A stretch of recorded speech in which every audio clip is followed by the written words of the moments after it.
Good morning, everyone. Good morning, and welcome to Arise Global.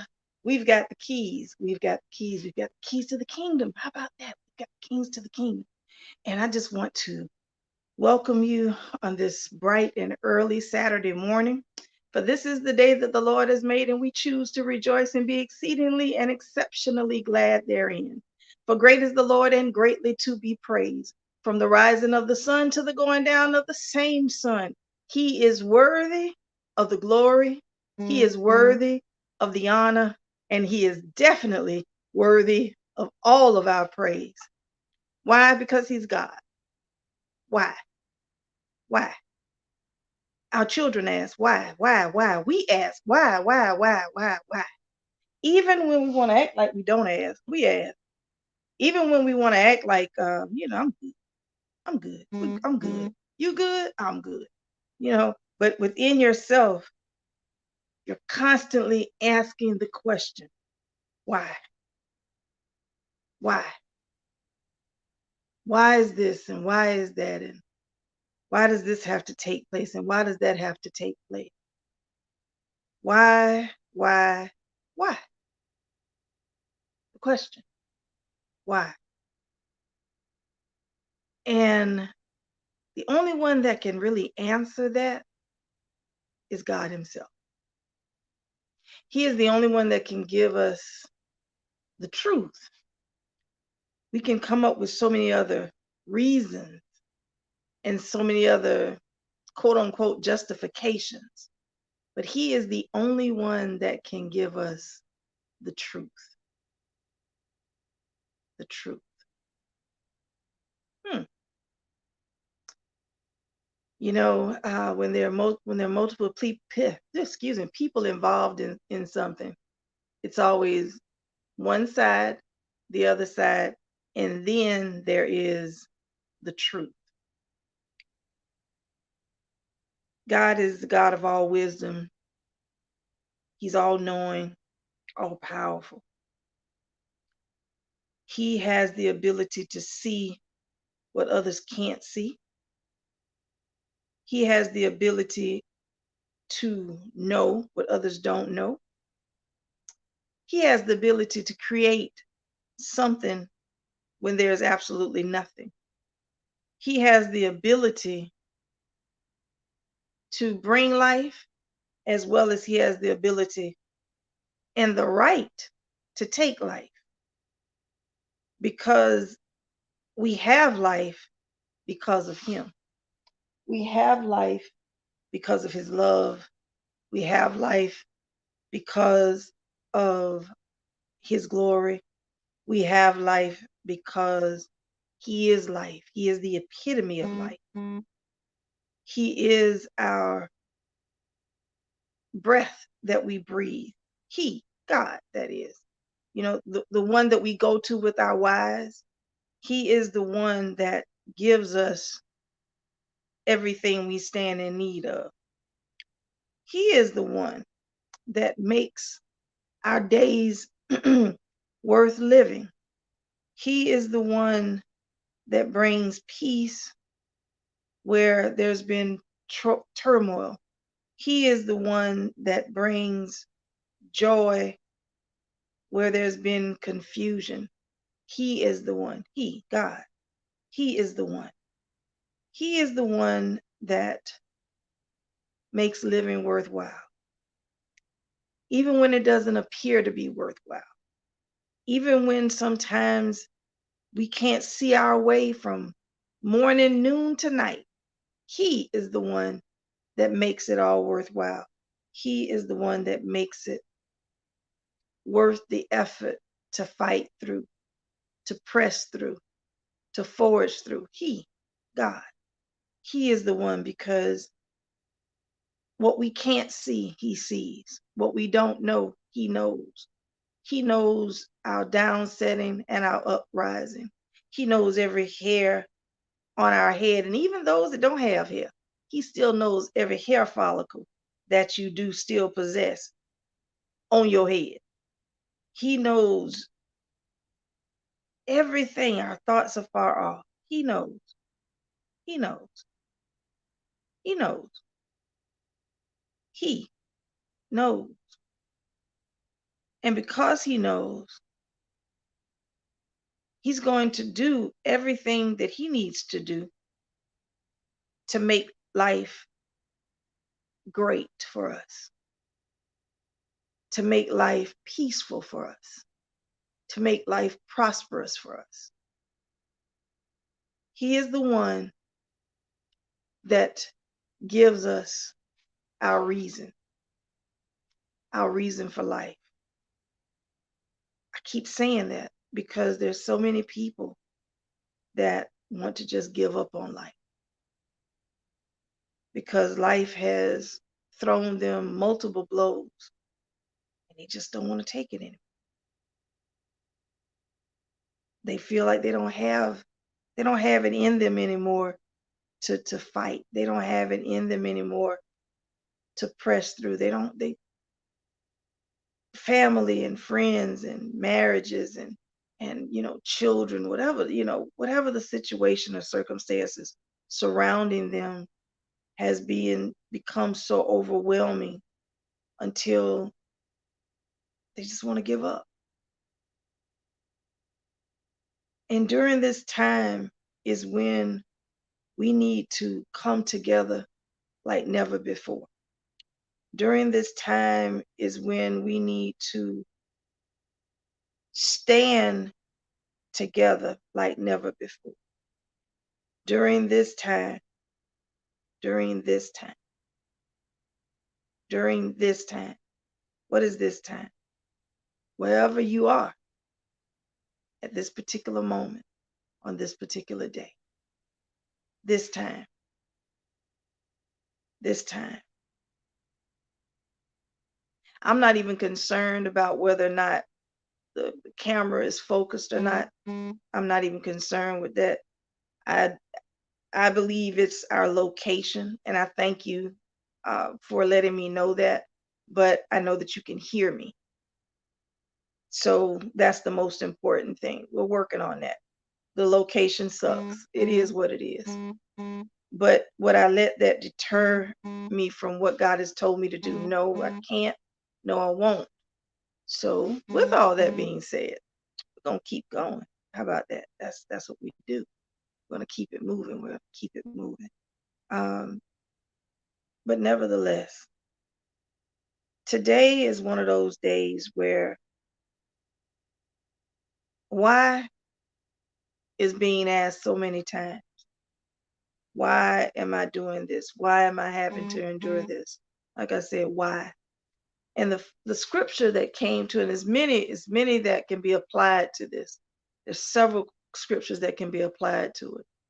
But the one in particular that stood out to me, because Proverbs is the book of wisdom. Solomon penned Proverbs because out of everything that he could ask God to give to him when he was coming into his place of being the king after David, he could have asked for riches, he could have asked for fame, he could have asked for fortune, he could have asked for anything. But what he asked for was wisdom. He asked that God would grant him wisdom, the knowledge, the know-it-all, how to lead his people, God's people, that is. He asked for wisdom. Yeah, he was still housed in his flesh, we know, but he asked for wisdom.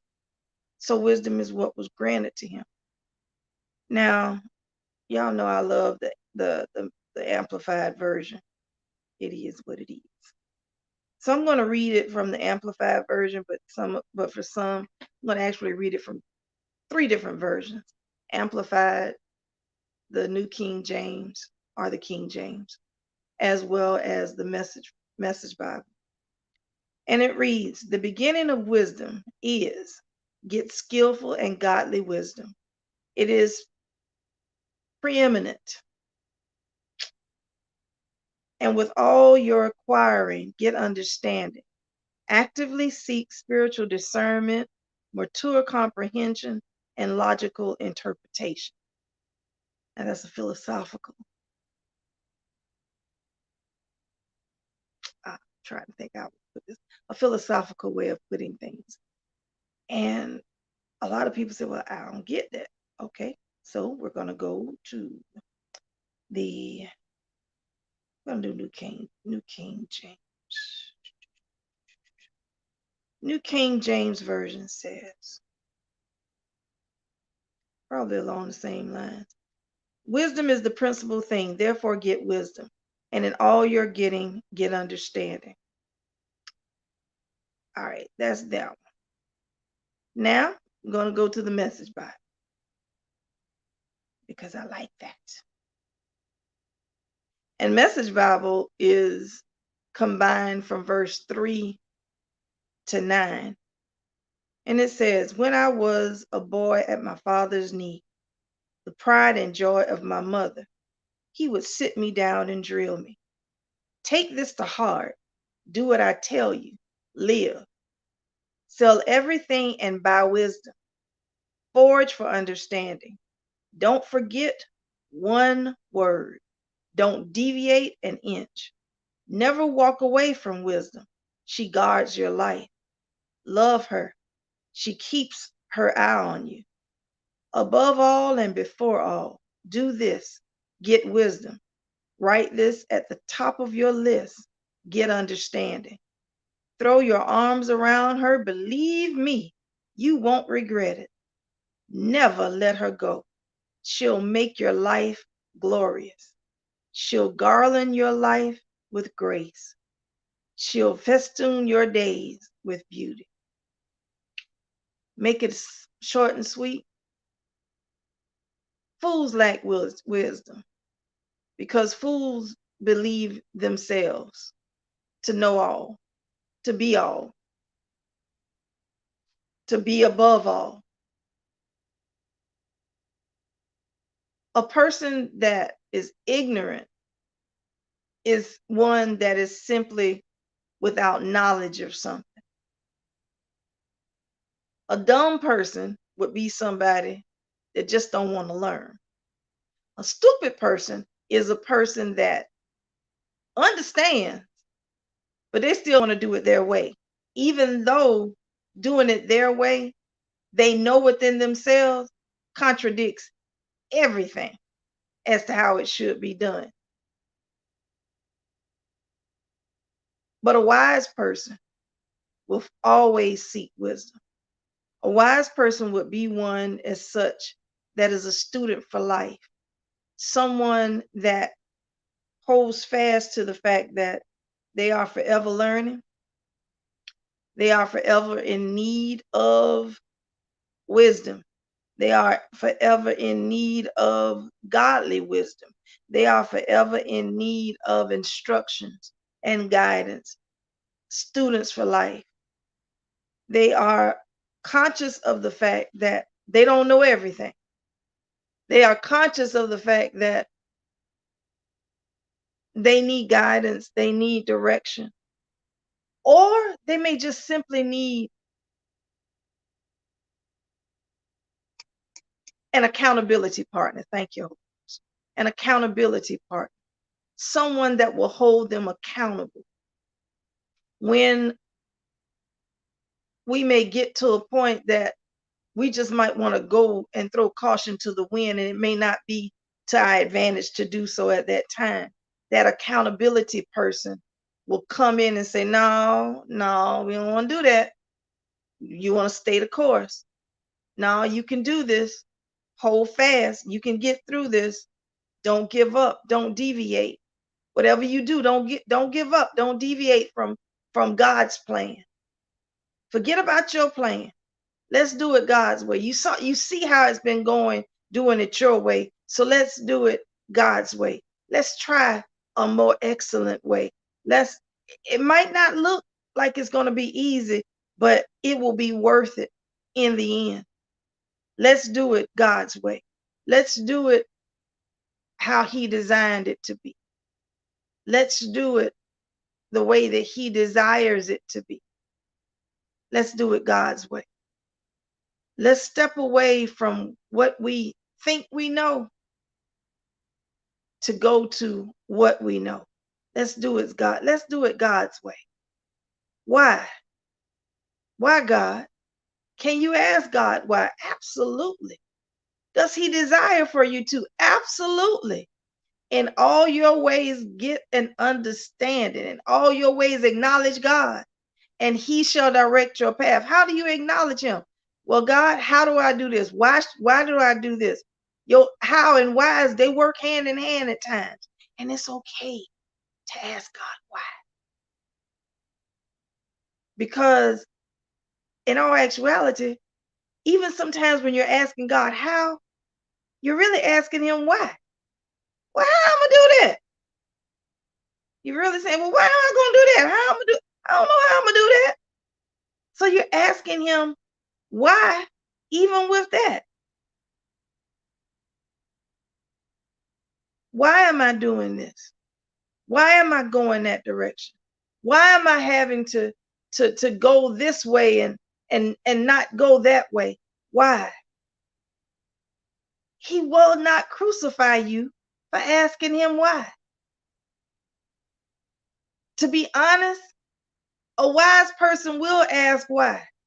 Unless you already know, and unless you already understand the why behind something, it's wise that you ask why. It brings wisdom for you to ask why. Why? You tell me. Why? I want to know. Why? Why? Why, God? Why am I having to keep losing jobs? Why, God? Why am I having to keep going to the doctor for the same thing over and over again? Why is it that I keep failing this test over and over again? Why, God? Why? I don't get it. Why?